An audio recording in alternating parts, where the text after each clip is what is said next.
BJD ପାଇଁକା ଏଇଟା ବହୁତ ବିଜେଡି ପାଇଁ ଏଇଟା ଗୋଟେ ଭୟଙ୍କର ଭାବରେ ଦଳର ଭବିଷ୍ୟତ ନେଇକି ଗୋଟେ ପ୍ରଶ୍ନବାଚୀ ମଧ୍ୟ ଆଣିବ।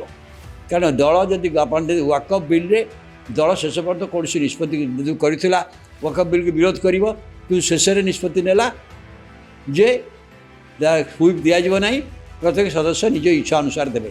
ଦେଖାଲା ଅଧିକାଂଶ ସଦସ୍ୟ ଦେଲେ ୱାକଅଫ୍ ବିଲ୍ ସପକ୍ଷରେ ମତ ଦେଲେ। ଏଇଟା ବି ଆମେ ଦେଖିଛେ। ତାମାନେ ଏଠୁ ଭିତରୁ କେଉଁଠି ବାହାର ନିର୍ଦ୍ଦେଶ ଗଲା ତ ଦେଶର ନୂଆ ଉପରାଷ୍ଟ୍ରପତି ନିର୍ବାଚନ ପାଇଁ ବର୍ତ୍ତମାନ ପ୍ରାୟ ପ୍ରସ୍ତୁତି ସରିଗଲାଣି। ଏନ୍ଡିଏ ପକ୍ଷରୁ ଉପରାଷ୍ଟ୍ରପତି ପ୍ରାର୍ଥୀଙ୍କ ନାମ ମଧ୍ୟ ଘୋଷଣା କରିଦିଆଯାଇଛି। ବିଜେପିର ଜଣେ ହାର୍ଡକୋର୍ ସଦସ୍ୟ, ଆର୍ଏସ୍ଏସ୍ର ହାର୍ଡକୋର୍ ସଦସ୍ୟ, ପୂର୍ବରୁ ଯିଏ ମଧ୍ୟ ଲୋକସଭାରେ ଦୁଇଥର ଥିଲେ, ବର୍ତ୍ତମାନ ମହାରାଷ୍ଟ୍ର ରାଜ୍ୟପାଳ, ପୂର୍ବରୁ ଝାଡ଼ଖଣ୍ଡରେ ବି ରହିଛନ୍ତି। ତେଣୁ ବିଭିନ୍ନ ରାଜ୍ୟରେ ରାଜ୍ୟପାଳ ଭାବରେ ତାଙ୍କର ଅଭିଜ୍ଞତା ଅଛି, ତାଙ୍କୁ ହିଁ ଦିଆଯାଇଛି। ଜଗଦୀପ ଧଙ୍କଡ଼ ଯଦିଓ ଆପଣ କହିପାରନ୍ତି ରାଜ୍ୟପାଳ ଥିଲେ, ଆସିଥିଲେ, କିନ୍ତୁ ଗୋଟେ ହାର୍ଡକୋର୍ ବିଜେପି ହାର୍ଡକୋର୍ ସଦସ୍ୟ ବୋଲି ତାଙ୍କୁ କୁହାଯାଇପାରିବନି। କିନ୍ତୁ ଇଏ ରାଧାକ୍ରିଷ୍ଣନ୍ ପୁରାପୁରି ଭାବରେ ତାମିଲନାଡ଼ୁ ରାଜ୍ୟ ବିଜେପିର ସଭାପତି ମଧ୍ୟ ଥିଲେ, ଦୁଇଥର ଲୋକସଭାକୁ ଯାଇଛନ୍ତି, ବହୁତ ଦିନ ଧରି ବର୍ତ୍ତମାନ ରାଜ୍ୟପାଳ ଭୂମିକା ମଧ୍ୟ ନେଲେଣି।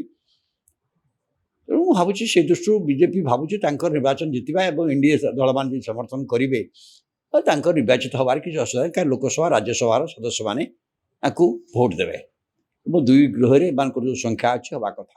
ଯଦି ଏନ୍ଡିଏରେ କୌଣସି ବିଭ୍ରାନ୍ତି ନ ହୁଏ, ଯଦି ଅପୋଜିସନ୍ ପ୍ରାର୍ଥୀ ଦେବ ବୋଲି କହିଛି, କିନ୍ତୁ ଏନ୍ଡିଏ ଦଳ ଭିତରେ କୌଣସି ବିଭ୍ରାନ୍ତି ନହେଲେ, ଯଦି ସମସ୍ତେ ଆଶା କରୁଛନ୍ତି ଯେମିତି ଜେଡିୟୁ ବା ନୀତିଶ କୁମାରଙ୍କ ଚନ୍ଦ୍ରବାବୁ ନାଇଡୁ ଏମାନେ କିଛି ବିଭ୍ରାନ୍ତି କଲେ ଭିନ୍ନ କଥା ହେଇପାରେ, କିନ୍ତୁ ଏଭଳି କୌଣସି ସମ୍ଭାବନା ନାହିଁ। କିନ୍ତୁ ତା ବାଦେ ଏମାନେ ଉଦ୍ୟମ ଚଳାଇଛନ୍ତି, ଯେଟା ରାଜନାଥ ସିଂ ଦାୟିତ୍ୱ ଦିଆହେଇଛି, ସେ ସବୁ ଦଳ ସହିତ କଥାବାର୍ତ୍ତା କରୁଛନ୍ତି, ଅନ୍ୟାନ୍ୟ ଦଳମାନଙ୍କ ସହିତ, ଯେ କେମିତି ଆସିବ। ସେ କ୍ଷେତ୍ରରେ ଓଡ଼ିଶାରେ ବିଜେଡ଼ି ମଧ୍ୟ ତାଙ୍କ ଦୃଷ୍ଟିରେ ଅଛି। ତ ବିଜେଡ଼ିର ଲୋକସଭାରେ କୌଣସି ସଦସ୍ୟ ନାହାନ୍ତି, ତାଙ୍କ ରାଜ୍ୟସଭାରେ 7 ଜଣ ସଦସ୍ୟ ଅଛନ୍ତି।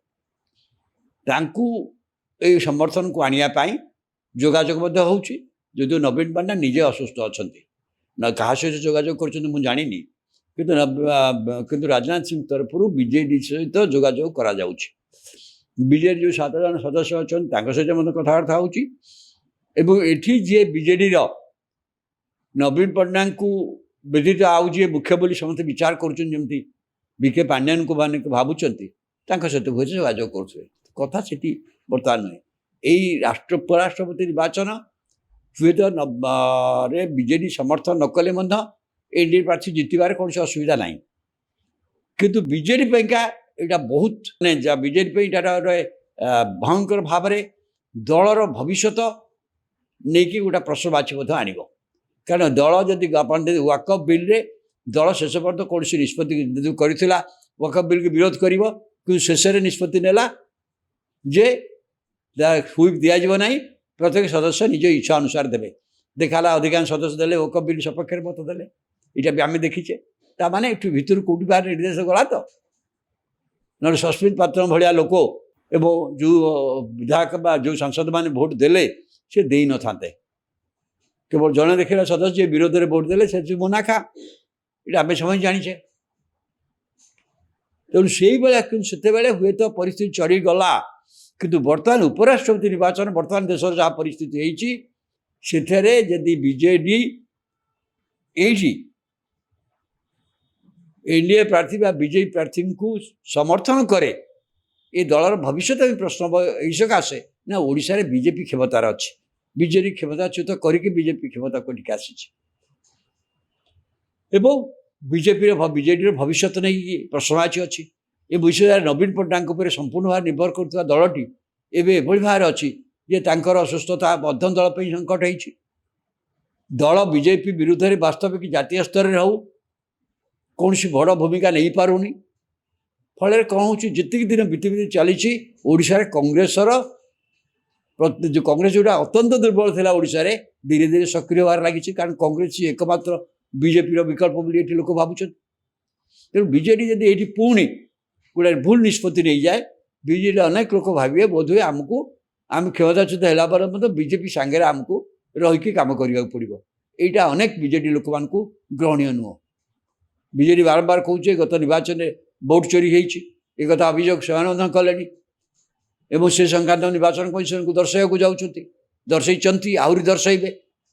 ସେ ସମୟରେ ଏମାନେ ଯଦି ବିଜେପି ପ୍ରାର୍ଥୀ କି ଏନଡିଏ ପ୍ରାର୍ଥୀ କି ଉପରାଷ୍ଟ୍ରପତି ନିର୍ବାଚନରେ ଭୋଟ ଦିଅନ୍ତି, ଇଏ ପ୍ରମାଣିତ ହେବ ଯେ ଏମାନେ ଏ ଦଳ ନିଜର ଭବିଷ୍ୟତ ନେଇ ଚିନ୍ତିତ ନୁହଁ, ଏ ବିଜେପି ବିରୁଦ୍ଧରେ ଯିବା ପାଇଁ ଆଙ୍କର ସାହସ ନାହିଁ। ଏଇଟା ପ୍ରମାଣିତ ହେବ। ଗଲା ନିର୍ବାଚନ ସେ ଟିକେ ଜଣାପଡ଼ିଥିଲା, ବର୍ତ୍ତମାନ ଅଧିକା ଯେ ଜଣାପଡ଼ିବ, ଅଧିକା ଜଣାପଡ଼ିଲେ ନିଶ୍ଚିତ ଭାବରେ ଦଳଟା ଦୁର୍ବଳ ହେବ। ଏବଂ ବର୍ତ୍ତମାନ ନବୀନ ପଟ୍ଟନାୟକ ଅସୁସ୍ଥ ହେବା ସମୟରେ ଏଠି ମଧ୍ୟ ଦଳ ଭିତରେ ଆସିଲାଣି କିଏ ପ୍ରକୃତରେ ଉତ୍ତରାଧିକାରୀ, କିଏ ନବୀନ ପଟ୍ଟନାୟକଙ୍କୁ ସ୍ୱାସ୍ଥ୍ୟ ଦେଖିବାକୁ ଯେଉଁ ଯାଉଛନ୍ତି ସେ ନେତାମାନଙ୍କୁ ମଧ୍ୟ ଛଡ଼ା ଯାଉନି। ଇଭିନ୍ ଭୁବନେଶ୍ୱର ହସ୍ପିଟାଲରେ ମଧ୍ୟ ନାଇଁ ଦେଖାଇ ପାରିବନି, ହେଇପାରେ ସ୍ୱାସ୍ଥ୍ୟଗତ କାରଣ ଡାକ୍ତର କହିପାରନ୍ତି, କିନ୍ତୁ କିଏ ତାକୁ ନିୟନ୍ତ୍ରଣ କରୁଛି? ଏ କଥା କିଏ ନିୟନ୍ତ୍ରଣ କରୁଛି? ଡାକ୍ତର ନିୟନ୍ତ୍ରଣ କରୁନାହାନ୍ତି। ଏ କଥା ଯିଏ ନିୟନ୍ତ୍ରଣ କରୁଛନ୍ତି ସିଏ ହେଉଛନ୍ତି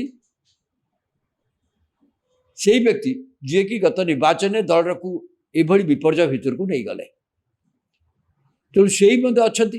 ଏବଂ ଏବେ ମଧ୍ୟ ଲୋକ ଭାବୁଛନ୍ତି ଯେ ନବୀନ ପଟ୍ଟନାୟକ ପ୍ରତି ଦଳର ଲୋକମାନଙ୍କର ସାରା ଓଡ଼ିଶାରେ ସମ୍ପୂର୍ଣ୍ଣ ବିଶ୍ୱାସ ଅଛି, ଦଳର କର୍ମୀମାନଙ୍କର, ଲୋକମାନଙ୍କର ବିଶ୍ୱାସ ଅଛି।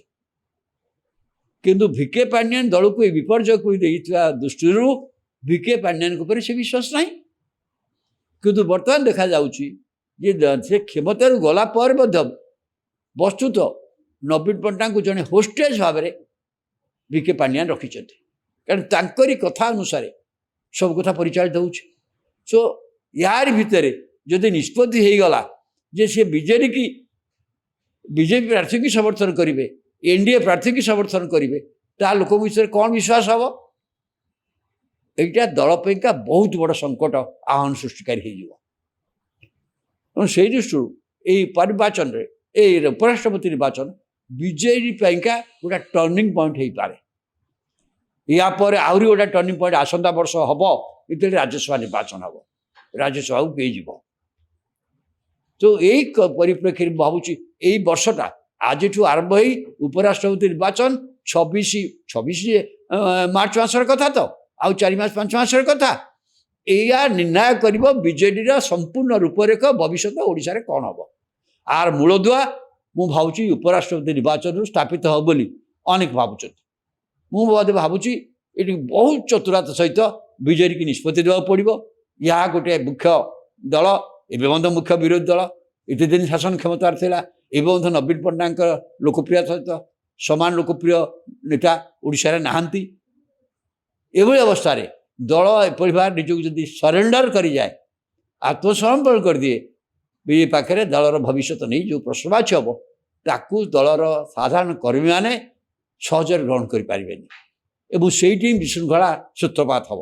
ତେଣୁ ଉପରାଷ୍ଟ୍ରପତି ନିର୍ବାଚନଠୁ ଆସନ୍ତା ବର୍ଷ ରାଜ୍ୟସଭା ଭିତରେ ଏଇ ଯେଉଁ 6 ମାସ ସମୟ ଭିତରେ ଇଏ ବିଜେଡ଼ିର ଭାଗ୍ୟ ସ୍ଥିର କରିବ। ତେଣୁ ଏଇ ନିର୍ବାଚନରେ କ'ଣ କରିବେ? ମୋର କିନ୍ତୁ ବର୍ତ୍ତମାନ ବିଶ୍ୱାସ ସେମାନେ ବିଜେପି ବୋଧେ ଏନଡିଏ ପ୍ରାର୍ଥୀକୁ ସମର୍ଥନ କରିବେ। ଯେଉଁ ଦଳ 2 ଥର ଅଶ୍ୱିନୀ ବୈଷ୍ଣବଙ୍କୁ ରାଜ୍ୟସଭାକୁ ପଠାଇଛି, ବିଜେପି ପ୍ରାର୍ଥୀ ହେଲେ ମଧ୍ୟ ତାଙ୍କୁ ବିଜେପି ତ ଭୋଟ ଦେଇ ପଠାଇନି, ବିଜେଡି ଭୋଟ ଦେଇ ତାଙ୍କୁ 2 ଥର ରାଜ୍ୟସଭାକୁ ପଠାଇଛି। କିନ୍ତୁ ସେତେବେଳେ ସେମାନେ କ୍ଷମତାରେ ଥିଲେ, ବର୍ତ୍ତମାନ ସେ କ୍ଷମତାରେ ନାହାନ୍ତି। କ୍ଷମତା ବାହାରେ ଯେଉଁଠି ତାଙ୍କ ସର୍ଭାଇଭାଲ, ବଞ୍ଚି ରହିବାର ପ୍ରଶ୍ନବାଚୀ ଅଛି, ସେ ସମୟରେ କ'ଣ ନିଷ୍ପତ୍ତି ନେବେ ସେଇଟା ବହୁତ ଗୁରୁତ୍ୱପୂର୍ଣ୍ଣ ହେବ। ତେଣୁ ମୁଁ ଭାବୁଛି ଉପରାଷ୍ଟ୍ରପତି ନିର୍ବାଚନରେ ବିଜେଡି କି ନିଷ୍ପତ୍ତି ନେବ, ଆଉ ଯଦି ବିଜେଡି ସେଇ ନିଷ୍ପତ୍ତିକି ଯାଏ, ଯେଉଁ ନିଷ୍ପତ୍ତି ପାଇଁକା ହେଉଛି ଗଣ ନିର୍ବାଚନ ତାଙ୍କର ବିପର୍ଯ୍ୟୟ ହେଲା, ତାହେଲେ ଲୋକ ଧରି ନେବେ ଯେ ନବୀନ ପଟ୍ଟନାୟକ ଅସୁସ୍ଥ ଅଛନ୍ତି, ଇଏ ଭିକେ ପାଣ୍ଡିଆନୀ କେଉଁଠି ନଥିଲେ ମଧ୍ୟ ସବୁକିଛି କରୁଛନ୍ତି, ତାଙ୍କ ବିରୁଦ୍ଧରେ ସବୁ କ୍ରୋଧ ଏତେ ମାତ୍ରାରେ ଚାଲିଯିବ କହିବାର ନାହିଁ ଏବଂ ଦଳର ଭବିଷ୍ୟତ ପୁରାପୁରି ଭାବରେ ଅନ୍ଧକାର ଭିତରକୁ ଚାଲିଯିବ।